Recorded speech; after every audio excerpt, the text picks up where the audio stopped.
exercice. Réveillez-vous, secouez-vous un peu et regardez celle qui est assise à votre droite ou à votre gauche. Regardez-la, c'est peut-être votre épouse, votre sœur, c'est peut-être quelqu'un qui vous est cher, votre maman. Regardez-la et dites-lui merci. Merci. Merci d'être cette femme. Merci d'être tout simplement d'être ce que tu es. Vous le faites ou pas? Vous êtes en train de le faire ou vous m'écoutez? Donc, je vais m'arrêter quelques instants, le temps que vous le fassiez. Commencez par dire merci. Merci parce que Dieu a créé un monde merveilleux. Et au sommet de cette création, nous est-il dit, le 6e jour, vous pouvez ouvrir votre Bible et regarder au chapitre 1 de la Genèse, et le verset 26, Dieu créa l'homme, c'est-à-dire l'humanité, à son image. Homme et femme, il les créa. Et Dieu vit ce qu'il avait fait, cela était très bon.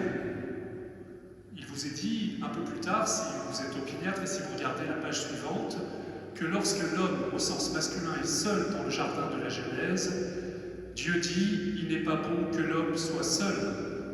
Ça veut dire que, chers amis, et je parle aux hommes, il n'est pas bon que nous soyons seuls, la création n'est pas bonne si la femme n'est pas là à nos côtés, si elle n'est pas là au cœur du jardin.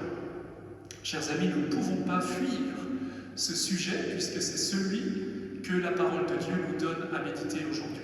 C'est celui que l'Église nous demande de contempler. Le mystère de la femme dans le plan de Dieu, le mystère de la féminité. Alors si dans votre confinement vous voulez avoir des bonnes lectures, je vous conseille ce dont un théologien, à propos de quoi un théologien disait, c'est sans doute l'œuvre qui dans 1000 ans restera du pontificat de Saint Jean-Paul II. Mulieris dignitatem, la lettre que Jean-Paul II a écrite sur la dignité et la vocation de la femme. Lisez ce petit bijou.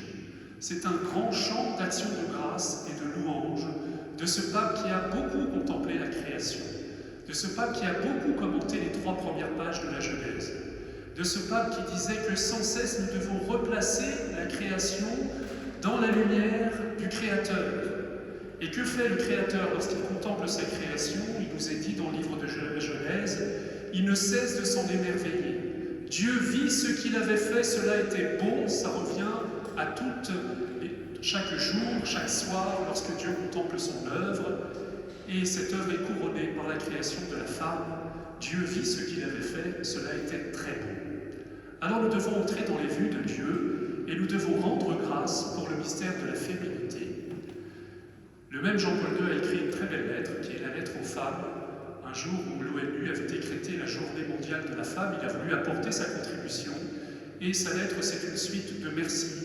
Merci à vous les femmes qui travaillez, merci à vous les femmes qui vous éclairez, merci à vous les femmes qui nous avez donné la vie, merci à vous les femmes, nos épouses, merci à vous les femmes que nous côtoyons, et enfin merci à vous les femmes d'être femmes tout simplement. Alors pourquoi est-ce que nous devons dire merci? Nous devons aller à la source du mystère de l'homme et de la femme. Dieu créa l'humain à son image, homme et femme, il les créa. Qu'est-ce que ça signifie, ça? Eh bien, ça signifie que le mystère de Dieu est tellement grand qu'il fallait au moins 2 miroirs pour réfracter la richesse de son mystère. Ça signifie que l'homme et la femme, chacun à leur manière, reflètent un aspect de la beauté, de la grandeur, de la force, de la grâce qui est en Dieu. Il y a donc, et d'ailleurs d'autres traductions le diront, Dieu créa l'homme à son image, masculin et féminin, il le créa. Est-ce que ça signifierait qu'en Dieu, il y a du masculin et du féminin? Certes, Dieu est au-delà de la différenciation sexuelle. Dieu est un esprit, Dieu est pur esprit. Certes, dans la Bible, on dit que Dieu est Père. C'est le Père qui nous envoie Jésus-Christ. Il est Père parce qu'il est comme un Père qui appelle son enfant vers lui, qui lui donne un nom. Mais reportez-vous à plus d'un passage dans le livre d'Isaïe. On nous parle de Dieu qui a des sentiments de mère. Ses entrailles maternelles se retournent en lui lorsqu'il pense à ses enfants. Pensez à la parabole de l'enfant prodigue. Les entrailles du Père se retournent en lui. Et si vous connaissez un peu l'hébreu, vous verrez que les termes terme s'applique aux entrailles maternelles, à un utérus, à ce sein qui porte des enfants en lui. C'est dire qu'en Dieu, il y a des sentiments masculins et des sentiments féminins, et que la femme reflète cet aspect maternel, féminin, de mystère de Dieu. Alors il faut qu'on précise un petit peu. Qu'est-ce que le masculin en Dieu? Qu'est-ce que le féminin en Dieu? Le masculin, c'est cette capacité que Dieu a de prendre des initiatives, de sortir de lui-même pour aller à la rencontre de l'humanité. Le masculin, on pourrait dire, c'est la force de Dieu. Dieu est le Dieu des armées. Dieu est le Dieu qui part en guerre contre le mal.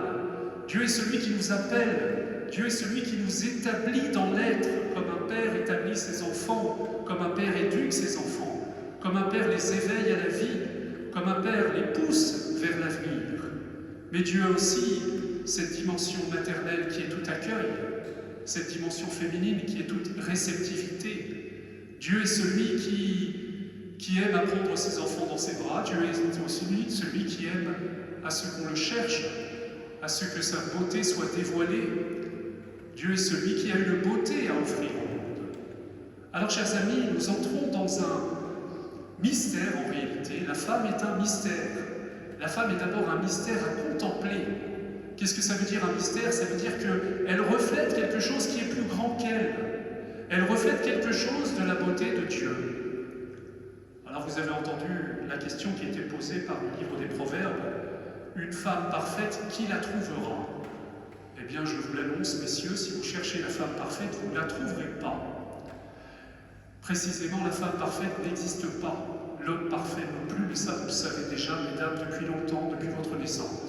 Mais les hommes ont encore en eux une certaine nostalgie de la femme parfaite. Pourquoi? Eh bien, c'est tout le paradoxe. Parce que la femme reflète la perfection de Dieu, d'une certaine manière. La femme reflète la beauté de Dieu. Le mystère de la beauté féminine, eh bien, est quelque chose qui blesse le cœur de l'homme parce que c'est un écho du mystère de Dieu. En fait, on pourrait appliquer à la femme ce que Claudel, le poète, dit: la femme est une ruse de Dieu. Vous croyez, messieurs, que c'est la femme qui vous attire, que c'est sa beauté. En réalité, ça n'est pas elle. C'est Dieu qui se sert de la femme pour vous attirer à lui. C'est Dieu qui, à travers sa beauté, à travers sa vulnérabilité, à travers sa force, à travers son rayonnement, eh bien, vous faire sortir de vous-même pour aller vers l'autre. C'est peut-être le miracle quand un homme sort de lui-même, sort de sa coquille, sort de son égoïsme, parce qu'il est appelé par la beauté. Eh bien, en réalité, Dieu avait trouvé cela pour faire sortir l'homme de lui-même. J'aime beaucoup cette interprétation. D'ailleurs, les rabbins juifs disent que la femme a été mise dans le jardin, non pas pour être simplement tout contre l'homme, mais pour le contrer, pour le déranger, pour l'obliger à donner le meilleur de lui-même, pour que par sa beauté, il provoque l'homme à faire don de lui-même. Chers amis, nous pourrions en parler longtemps. Jean-Paul II dit dans sa lettre: d'abord disons merci pour le mystère de la femme. Alors je vous propose très sérieusement aujourd'hui, messieurs, aujourd'hui dimanche, soit de vous tourner vers celle qui est près de vous et à qui vous ne dites pas suffisamment souvent merci, soit d'appeler une des femmes qui a marqué votre chemin et qui vous a ouvert, qui vous a permis de dilater votre cœur, qui vous a permis de sortir de cet égoïsme qui est mortifère. Il n'est pas bon que l'homme soit seul. Remerciez-la. Et après, vous pourrez faire comme Jean-Paul II, qui dit que le merci ne suffit pas. Il faut aussi accepter que nous avons parfois à demander pardon pour toute la fois où le génie féminin n'a pas été honoré, toutes les fois où la femme n'a pas été respectée, toutes les fois où la femme n'a pas été respectée dans le plan de Dieu. Alors vous allez me dire, vous, mon père, vous enfoncez une porte ouverte parce que l'actualité tous les jours nous rapporte cela. Je ne parle pas de la guerre des sexes. Je ne parle pas de ce conflit entre les hommes et les femmes dans lequel on veut nous faire rentrer. Vous savez que c'est Marx qui parlait du conflit entre le maître et l'esclave, et il parlait aussi du conflit entre l'homme et la femme. Trop souvent, faire valoir sa féminité, ça voudrait dire contester aux hommes leurs droits, être en rivalité avec Dieu. Dans le plan de Dieu, il n'en va pas comme ça, ainsi. Dans le plan de Dieu, masculinité et féminité sont dans la complémentarité, sont dans une promotion mutuelle. Plus je suis homme, plus je dois reconnaître et aimer ce que la femme peut me donner. Plus je suis femme, et plus je dois être reconnaissant à l'homme de me donner cette part du regard sur la création que l'autre a et que par définition je n'ai pas. Chers amis, nous avons chacun 50% du regard sur la création qui nous est donné. Si nous voulons entrer dans la plénitude de la création, nous devons entrer en communion, nous devons entrer en dialogue, nous devons entrer en action de grâce réciproque, de recevoir ce que nous pouvons nous donner l'un l'autre. Alors je ferai une petite parenthèse. Aujourd'hui on dit beaucoup que, et c'est très à la mode de le dire, mais c'est d'autant plus à la mode qu'on ne connaît pas très bien l'histoire malheureusement. Savez-vous que les siècles où la femme a été le plus honorée ont été les siècles les plus chrétiens en réalité? C'est le Moyen-Âge qui a le plus honoré le mystère de la femme. Qu'on ne nous dise pas que les femmes n'existaient pas au Moyen-Âge. Connaissez-vous Hildegarde de Bingen? Elle était plus puissante que Saint Bernard et que le pape de l'époque. On se déplaçait de toute l'Europe pour l'écouter, pour recevoir ses avis. Connaissez-vous Catherine de Sienne qui a été chercher le pape en Avignon par la peau du cou et qui lui a dit « D'où Jésus sur la terre, quand est-ce que vous vous comporterez virilement ?»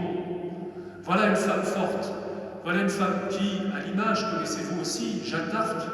Jeanne d'Arc qui a été chercher cet homme qui n'avait pas très envie de prendre ses responsabilités d'homme et qui est venu aussi le chercher à Orléans pour le conduire jusqu'à Reims. Connaissez-vous toutes ces femmes du Moyen-Âge qui ont rayonné le mystère d'une féminité forte, engagée et pas du tout soumise au sens que nous connaissons? Nous avons toujours l'habitude de dire « nous ne sommes plus au Moyen-Âge ». Eh bien c'est dommage, il faudrait mieux qu'on revienne au Moyen-Âge. On a commencé à reléguer la femme sur un côté à partir de la Renaissance.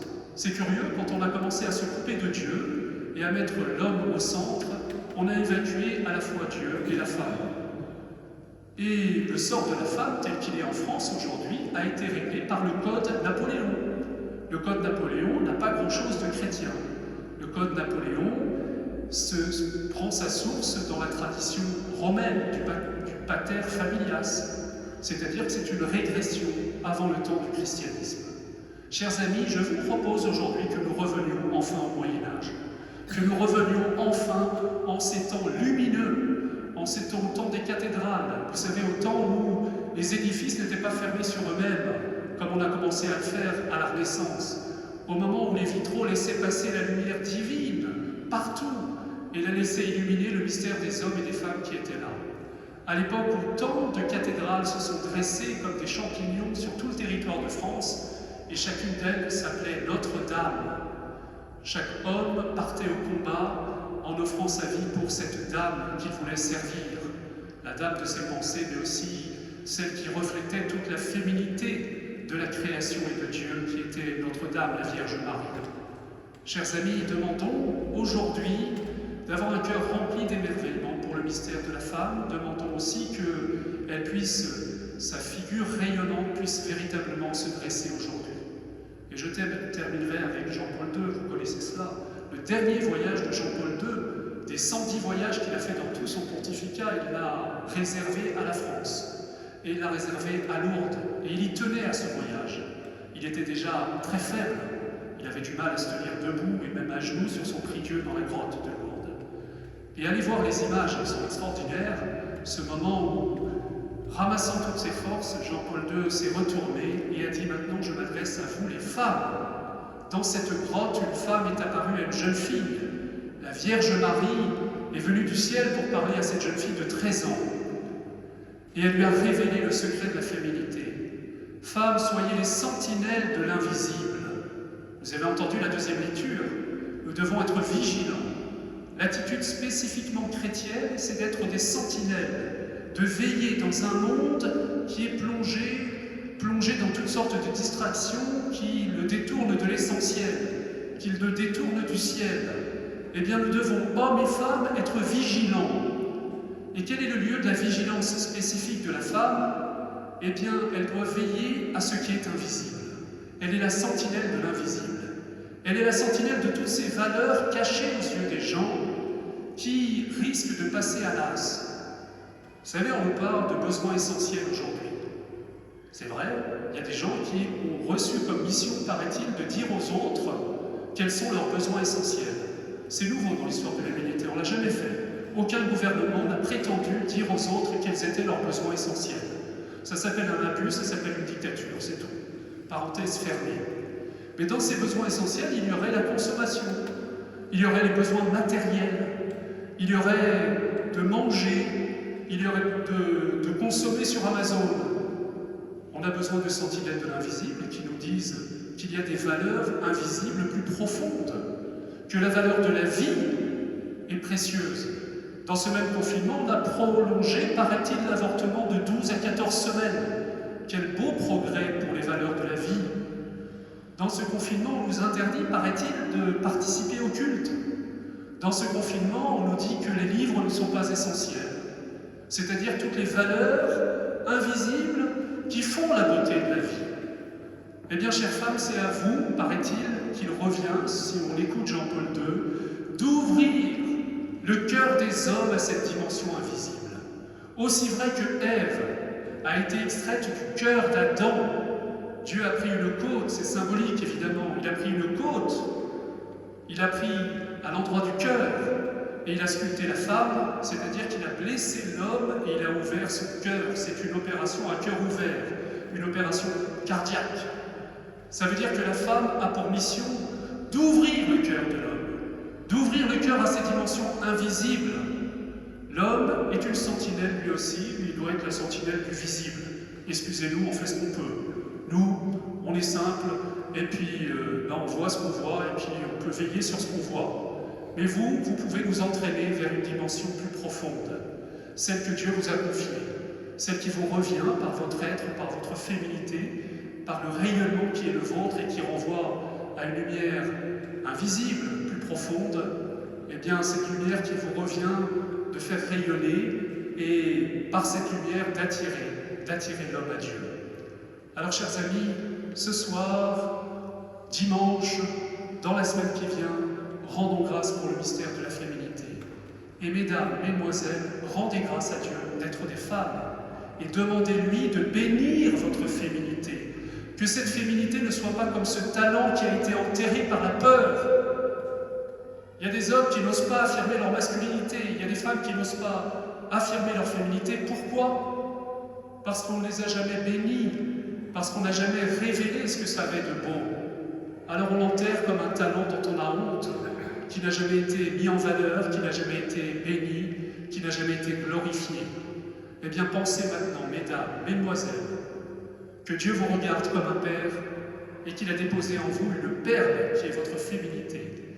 Bénissez-le pour cette féminité et demandez-lui qu'elle rayonne aussi largement, de manière aussi vivante, aussi lumineuse que lui la voit. Je vous salue Marie, pleine de grâce. Le Seigneur est avec vous. Vous êtes bénie entre toutes les femmes, et Jésus, le fruit de vos entrailles, est béni.